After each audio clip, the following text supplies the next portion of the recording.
Hello and welcome back to the FM23 Guiseley Youth Academy save, and it is Youth Intake Preview Day. So without further ado, let's dive into it and see what we are getting. And again, it looks pretty good. An excellent intake, a terrific group of players coming through with the potential to be a real golden generation for the club. And they say that because we're obviously so low rep still as a club that any youth player that comes through is genuinely going to be pretty good. But yeah, it's looking good. 2 goalkeepers, which is good. At least 2 of our goalkeepers look to be great prospects. One of our fullbacks has plenty of promise, which is good because we need fullbacks. Hopefully it is, I think, left back I'd probably prefer in this one. Yeah, goalkeepers, we definitely do need some competition for place at goalkeeper. Centre backs, at least one of our centre backs looks promising, which again is good. Can never have too many good centre backs.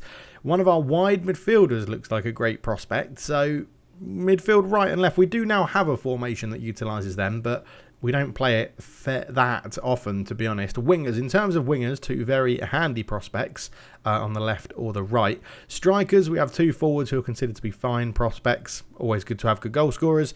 Central midfielders, we have what looks like a top prospect in central midfield. Attacking midfield options look to be below the required standard. Wing backs, it seems like wing-back position is probably not up to scratch. No defensive midfielders coming through, fair enough. And then if we go over to the little sort of preferred position, it's going to be 3 attacking midfield lefts, 2 centre forwards, 2 centre mids, 2 centre backs, 2 goalkeepers, 1 right back, no left backs, 1 left wing back, 1 midfield left, 1 attacking midfield right, and 1 attacking midfield centre. So a little bit of a varied intake. We've got to wait for, what, 4 months until we figure out who actually is coming in. The players, the names, the nationalities, we get all of that fun in about 4 months' time in March. So that should be quite interesting. But, Dave, how has the league been going? It's been going very well, thank you very much. If we look at the competitions tab, we are in 6th position after 21 games this season, 36 points. We are 11 points off Hartlepool, who are running away with the league, which is annoying because we knocked them out of the Carabao League Cup. We are 4 points off Morecambe in 2nd. So really, we are keeping toe with the big boys, let's say, the people that want to get those promotion spots. 2 points off Blackpool in 3rd. Honestly, I think if we get promoted this season, it is far too early. But you never know. You never really know, do you? So coming back in December is pretty good, I think, this year. As I said, only 2 teams go down. And one of them, boo-hoo, is our rivals Halifax. So they'll have to sort it out a little bit. In the FA Cup, we did get through to the 2nd round, but Crawley knocked us out. Crawley in the league above us in League 1 knocked us out 3-1. We did get knocked out by Burnley. I don't think that's that much of a surprise. In the Carabao Cup 2nd round as well, but both of them were doing better than what the board expected. And in the Papa John's Trophy, we've got through to the knockout stages, and we're playing Rotherham, which is very interesting, actually, because Rotherham are in the league above us, so it'll be another good test to see how we get on against the League 1 opponent.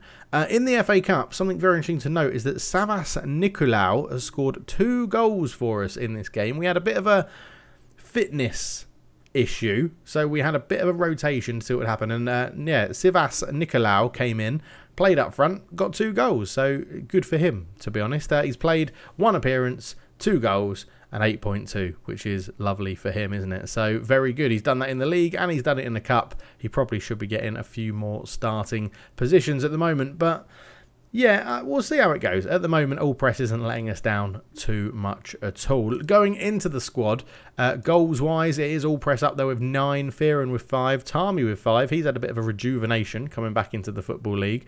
Cameron Thorpe with 4, Danny Adams with 4, McFadden with 4, Rocket with 3, Georgios with 3, and then the other goal scorers are 2 and 1. But yeah, we've been rotating the goals a little bit. Appearances, Scott Lloyd obviously ever present, playing 30 games this season.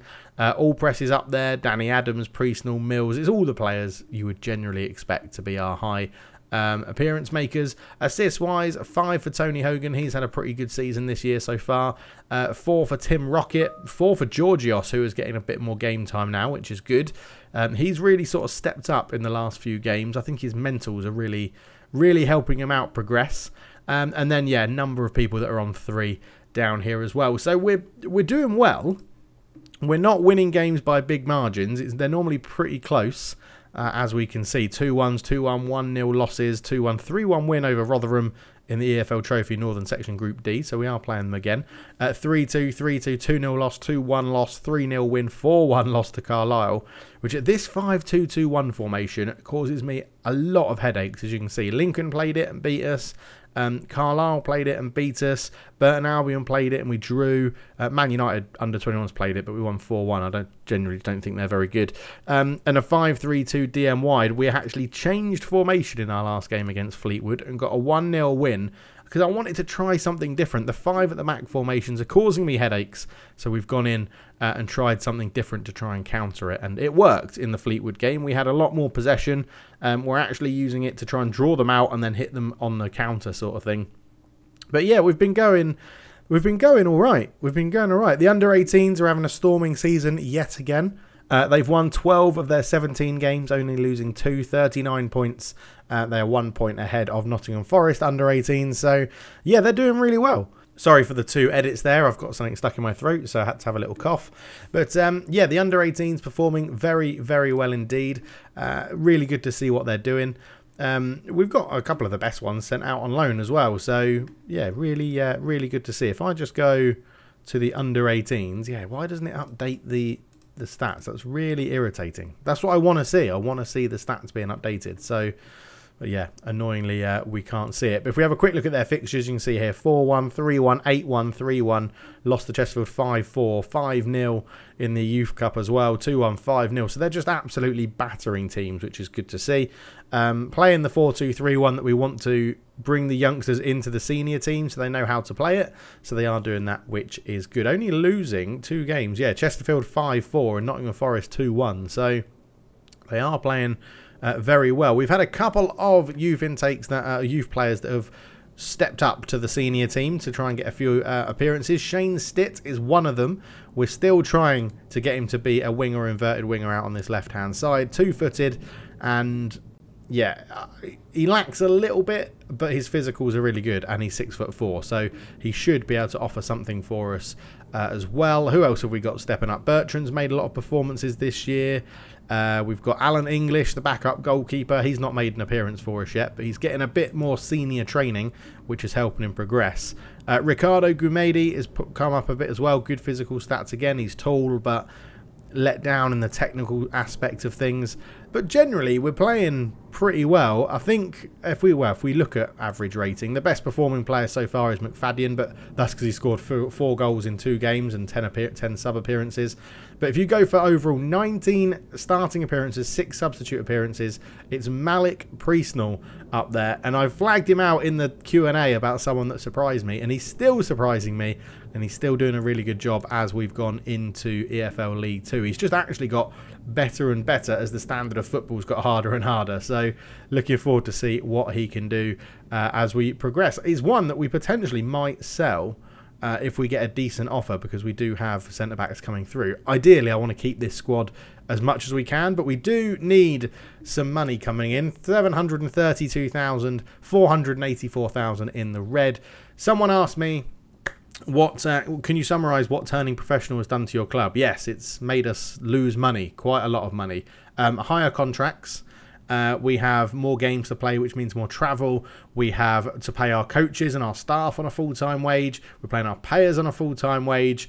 And we don't have the money coming in from TV revenue or anything like that. So basically what Turning Professional has done has made us quite poor. It's made us quite a poor club. And we're paying off the debt that the club had to get to do the stadium refurbishment. So, yeah, that's all fun, isn't it? We've got £925,000 left of that to pay, and we're paying off 8.5k a month. So we've got 10 more years of paying off this debt, which is not ideal. It's really not ideal. But we did have a pretty decent cup run for us. I mean, second round of the FA Cup, second round of the League Cup is good. That got us a fair bit of money in, especially the game against Burnley. The new stadium is complete and we are setting pretty good records in terms of attendances. So as you can see, we sold out against Burnley. 3655 is a sellout. So we sold out against Burnley, we sold out against Walsall, we sold out against York. We've done pretty well. In fact, 3,986 came to watch us play Carlisle. That could be our record, I think. 3,984. So yeah, we're doing pretty well in terms of attendances at the stadium, and we just need basically, so there in January, home game, although the EFL trophy won't get that much, but the more home games we have in a row, the more money we'll make in terms of people through the turnstiles, which is what we need. But we are going to be playing Blackpool in today's episode. We are halfway through December, so let's crack on and go and face Blackpool. Before we go and face Blackpool, there's something that someone asked me in the comment section, which I've probably answered by now anyway. But match practice before a game, that seems a little bit too much. I see this as like, match practice is what a real life team would do before a game, because it would be like, oh, it's going to be our senior team versus our under 18s, or our first 11 versus our second 11, and the second 11 are going to set up like the opponents we're going to play. Hence why I do match practice before a game. I think it's pretty crucial in terms of something to do. It does reduce condition and increase injury risk, but generally I think it is quite good. A full 11-a-side practice match with a focus on the next fixture. So I think doing it before the game is actually pretty good, because you do all of the build up to stuff here, like you're working on what you want to do against this opponent, and then you practice it in a match, and then you preview the match, and then you recover and you review the match. So in my head it's sort of logical. I think that's how a real life team would do it. The other thing is as well, players absolutely love this training. We've got a couple of people unhappy with training overall, but yeah, high volume of strength training where we've lowered the amount of strength training now, so that should be fine. And yeah, like people are generally performing well and nobody's performing badly in how we've set up training, so I'm very happy with that sort of performance. Right, on to the Blackpool game. We're not playing Blackpool. Our pitch is waterlogged, so we're not going to be playing Blackpool. The next game will be Leyton Orient. See you then. And you know what we're going to do? We're going to go into a little bit more in-depth about how I prep for a game. So looking at the homepage, we think they're going to line up in a 4-2-3-1. So that allows us to sort of match up to what they're playing. Blackpool, we're going to be using a 5 at the back, which I think they've been using for most of their games. Yes, 5-2-1-2-2, DM-AM. So yeah, what we were going to do against Blackpool is play our new system, which is a 4-1-2-2-1, because it allows these three, well, basically this sort of arrowhead, to occupy all their defenders, and then it sort of leaves a 5 against 3 for them in attack. So we're going to abandon that because Leyton Orient don't play that sort of system. So we're going to go back to our normal sort of system. Nope, that's the wrong one. We're going to go back to this sort of system where we can match up against Leyton Orient, try and dominate the game, press them, squeeze the pitch for them a little bit, and see how it goes. So the key, again, thinking logically, my key is that as soon as you know, and this is the joy of this skin, what you're going to be coming up against, that's when you want to pick your system, because in your training, as we've just looked at, that what's going to happen, if we go and have a quick look at calendar, so we've now got a long time off against here, but we've been doing match prep for the Blackpool game, which didn't happen. So now we've gone into match practice, which was here for Blackpool. We've now gone into match practice and match tactics against Leyton Orient, because we need to change the system before we go into training so that we know what we're training the players. We don't want to train the players on the wrong system that we're going to start with, and that's what we're doing in this one. Next, what we can do is have a little look about what Leyton Orient are about, right? They're going to play gegenpressing, they're going to try and work hard, get the ball, win it high up the pitch. We're doing a similar sort of system at the moment. We could try and lull them in a full sense of security. So what we might do here is, if we know they're going to push us, we're not going to push as high. Let's allow them to come into here, and then we'll go and launch the ball forward a little bit. We don't need to go and press them. We can let them build it out from the back. We're not going to step up because I think that's going to invite a bit of trouble. And in theory, we could not counter press, but I think we do that so well as a team. We've got quite hard working teams. That's what we'll do. We're going to go quickly over the goalkeeper, because in theory they should be pushing up quite a lot over the goalkeeper, over the defence. And again, we'll play pretty high. We're going to play pretty direct. We're going to try and get in behind them as they push up, and that should be pretty good. So we're not changing too much from what we do. We're just going to drop our line back a little bit deeper, and that'll allow us to do that. Then what we can do, they are above average in attacking statistics, like most people are that play gegenpressing on Football Manager, for the AI anyway. So League 2 this season, they are Wow, fouls against per game. Leyton Orient are getting 6.98 more than the EFL2. They're getting a lot of fouls, which is interesting. Their pass completion is low compared to the average, but they're dribbling a lot and they're putting a lot of crosses into the box. They play very similar to us, actually. They've got less shots than average on target, so they're going to be shooting a lot. They are taking less shots. Oh no, they're taking a lot more shots per game than the average, and they're getting a lot more expected goals per game, but they're scoring under their XG. So if we can potentially force them to keep shooting from range, we should be okay, but be wary that they're going to basically win a lot of tackles. So again, we can come back into the tactics. Out of possession, let's not get stuck in, and we're not gonna press them too much. Let's try and let them keep the ball a little bit. So we're not going to get stuck in. We're going to stay on our feet to try not to foul them. And then let's have a look. So O'Reilly is putting well above average in key statistics. He's a midfielder. He's winning a lot of headers, so we don't want to play the high balls into him. He's really not got a great pass completion compared to the average. He's winning a lot of tackles. Okay, he's winning a lot of tackles. He's attempting a lot of tackles. And he's getting a lot of interceptions and a lot of blocks. So who was that? That was O'Reilly in here. So again, I'd go into tactics and we would see, okay, their best players, ignore who we've got picked at the moment, but their best players are in central midfield. So let's just try and avoid their central midfielders, basically. If he's causing a lot of interceptions and a lot of tackles, don't give him the opportunity to win that ball. That's what we want to do there. And I do this for most games where I think it's going to be pretty even. Like their passing. Okay, so passing, they're similar to us. Fewer passes and they're pretty inaccurate. So that suggests to me that if we put them under pressure, which we're doing with a high press, then that should be okay. And they've got goal-scoring midfielders. Christian Williams, expected goals 0.4, actual goals 0.4 per 90. Not too bad.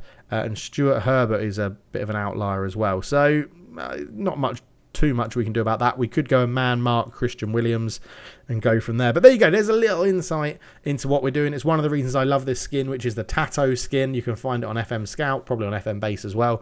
But yeah, there we go. So we just need to make sure that we are marking up Christian Williams, when he gets the ball. We'll probably try and avoid O'Reilly if he's playing so well defensively as well. And we'll go from there. Right, we've got the game in 3 days. So there's a little bit of an insight into how I do some scouting beforehand as well. Right then, here we are for the game against Leyton Orient. We're going to use this as a bit of you can see how I play the game. Our assistant manager is suggesting we go to balance. We're not going to start like that. I want us to try and be on the front foot.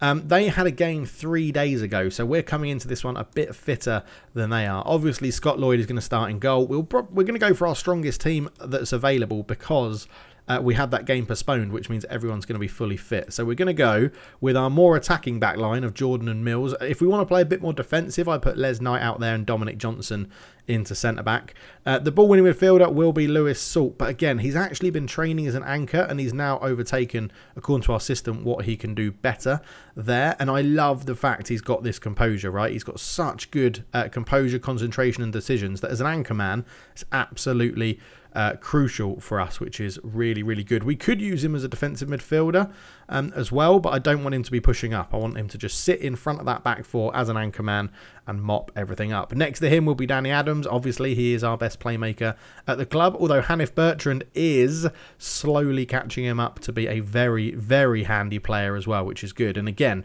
we're training him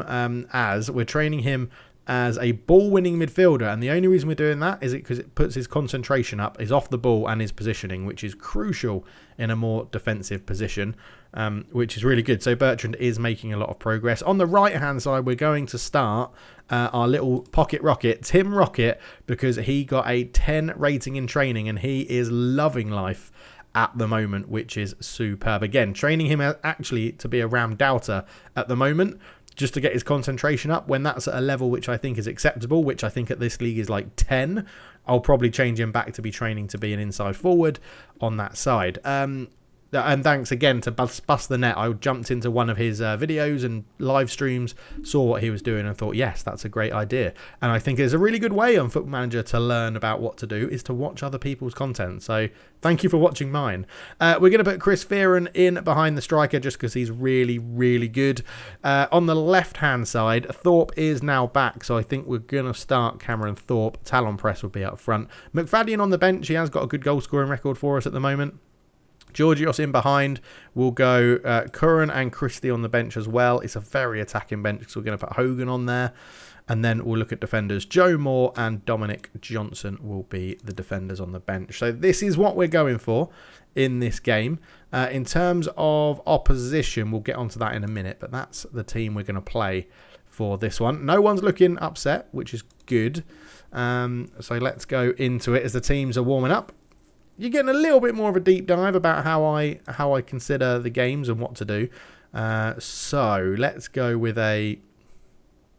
Don't let our good run of form come to an end. Keep it going. Yeah, let's do that. And then we'll quickly just go for the. I've got faith in every single one of you to go out there and do a really good job. So the match preview then. Leyton Orient are lining up in a 4-2-3-1. Christian Williams is there. Oh, they've not played that central midfielder.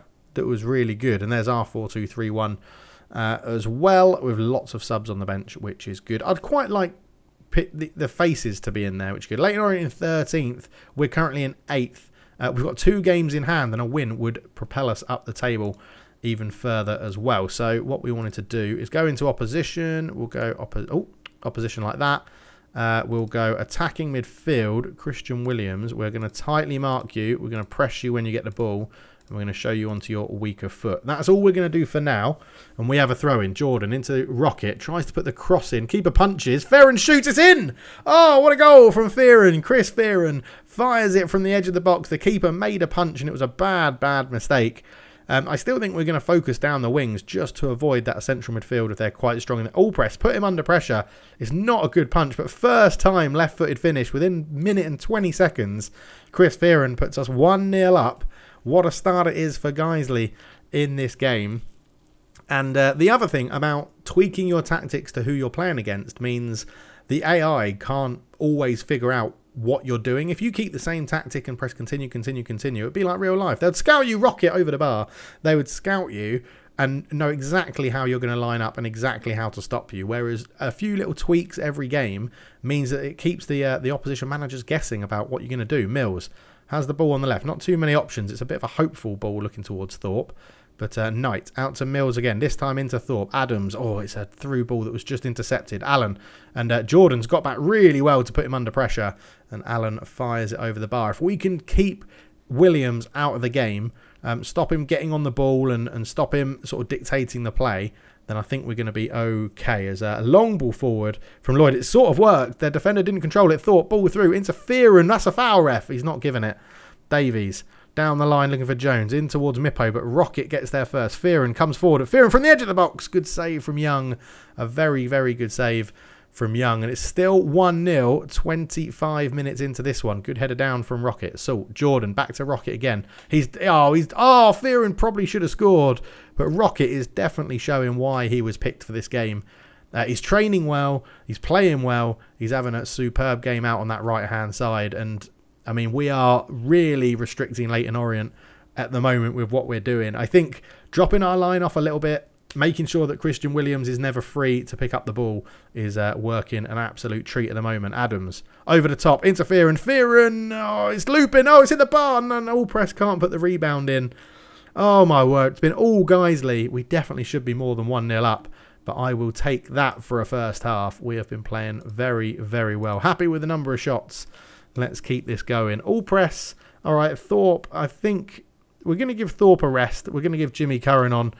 He does bring a little bit more composure on the ball. They've also made a change with Max Davies coming off. We're not going to change anything tactically at the moment, though, as All Press comes forward. All Press shoots from range.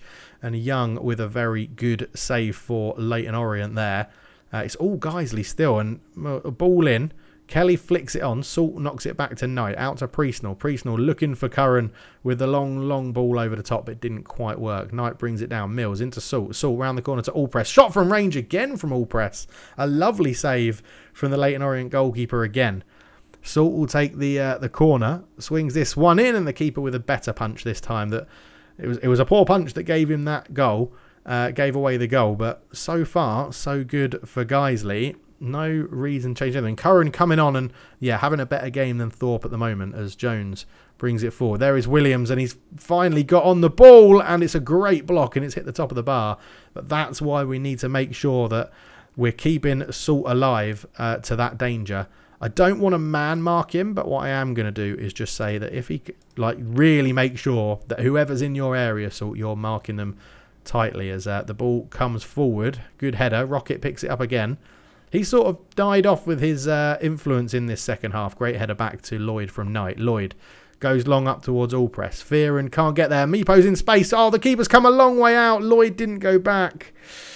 And it is now 1-1. And Leyton Orient have maybe made a little tweak that I've not quite noticed yet. I'm trying to see. Yeah, Williams is getting much more on the ball. I'm sort of thinking, do we now say, do all of it on him, right? If he's now getting on the ball a bit, let's go and tackle him hard. I'm just thinking, is it a chance to make a change? I think we are going to make a change. Johnson's going to come on. We'll push Knight over to the left-back position. I think tactically, they've come back into the game quite a lot. We're going to have to change something here. Cartwright on the ball. Curran robs him. Lovely stuff. Oh, and then he's robbed by O'Reilly, who has now come on the pitch. And he may have changed the game for him with his interceptions and his tackles. But we've done well. Fearon, we need to try and keep the ball away from O'Reilly. But Conte's picked it up. Or Adams, great tackle on him. And he blocks the cross as well. It's a header over the bar. And I think tactically we are going to have to change something here. First off, we'll drop down to balanced. We could try and keep the ball a little bit more. I still think focusing down the wings is the right thing to do. Let's not... I mean, it can be keeper's choice for what he wants to do now. They are getting quite a lot of things down the wings. Do we want to trap them inside? I don't know if we want to do that. We can try it. We can try it. I just don't want to give them too much space out wide. But we do have a throw in. Jordan into Rocket. Back to Jordan. Ball in. Headed away. And we've thrown a lot of men forward there. And Leyton Orient are looking to counter on us. Here's Lund. Ball in. Cont with a header over the bar. 20 minutes to go. I don't like the idea of dropping back to balanced. I'm not too sure what to do. The game has swung in Leyton Orient's favour here. Kazim puts it in. Knight heads it away at that back post. We may need to get some fresh legs on and just make sure that we're holding on to the ball. Consin squares it and he looked offside. He's not. It's been given. I think we're going to have to step up our press a little bit here. I think that's what they've drawn us out, and they're playing this quite well. I think we're going to go back to that, but I think we're going to press up and we're going to say step up more. Let's put a bit more of a press on. Oh, the scouting worked so well at the beginning. Struggling to meet the pace of the game after coming on. In danger of being sent off is Priestnall, which is very irritating, but he's playing well. So let's keep him on, but just say ease off your tackles. What game changes have we got on the bench? All press off for McFadden. He's in decent form. Jimmy Curran's come on with a 6.7. It's not amazing. We could go to an attacking shape. We could go to a change of shape and put our two attacking midfielders on. Yeah, I'm not sure. I'm not sure what to do here. Yeah, no one's playing badly enough to take them off. Dominic Johnson is struggling to get up the speed of the game. But other than that, other than taking Jimmy Curran off, who's just come on, but to be 2-1 down in a game that we dominated so much in the first half is a little bit disappointing. Especially that looked offside as well. But 10 minutes to go. You never give up. Jordan, Fearon. Jordan ball in. Headed away. Mippo's there. And yeah, look at them counter-attacking on us. Oh, that's a good block. Salt, we've got a chance here. Out to Curran. That's really not a good pass. And I think that was us trying to force it wide. Williams is in. And he's hit the post. And it's an easy goal on the rebound. And it is falling apart here for... we're just going to have to get the ball forward as quickly as we can, I think. As, Leyton Orient have turned this around. didn't react quick enough to what they've done. And it's probably the easiest goal Conte ever going to score, to be honest. It went through here. Priestnall maybe gave away a foul, could have got another yellow. But Williams has broken into some pace or some space. Lloyd couldn't do anything about that. Off the bar, full to Conte. And yeah, 3-1. It's been a complete, look at this turnaround from Leyton Orient in the second half. It's either the team talk they got from the manager or... Oh, we've got a goal. It's 3-2. Johnson scores. Is he offside? He's offside. It's going to be close, surely, that. That looked very close. Oh, what? What? He hasn't even scored it. That should stand. That should be a goal. That it should be 3-2. But, yeah, I don't know what they did at half-time. They didn't change shape.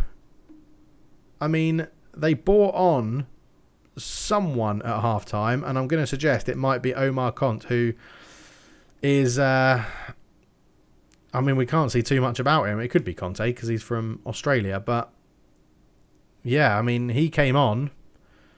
Probably had his best game of his career so far, to be honest, which is a little bit irritating. And they bought him. Who did they take off for him? I wish it could show 45th plus 2. So they're saying they bought... Yeah, so Omar Conte came on for Chris Jones. It would be Max Davies then. They bought him on for Max Davies, who is a right winger with lots of pace. And we dealt with the pace of him. So what did Conte bring that was different? Again, a bit of pace, flair off the ball, bit more movement. Maybe mixed it up a little bit for us, pulled us wider. Damn it. We absolutely dominated that first half. The scouting that we did before and the changes we made really helped. Maybe I should have gone slightly more defensive when I saw them getting back into the game because we did have a bit of time.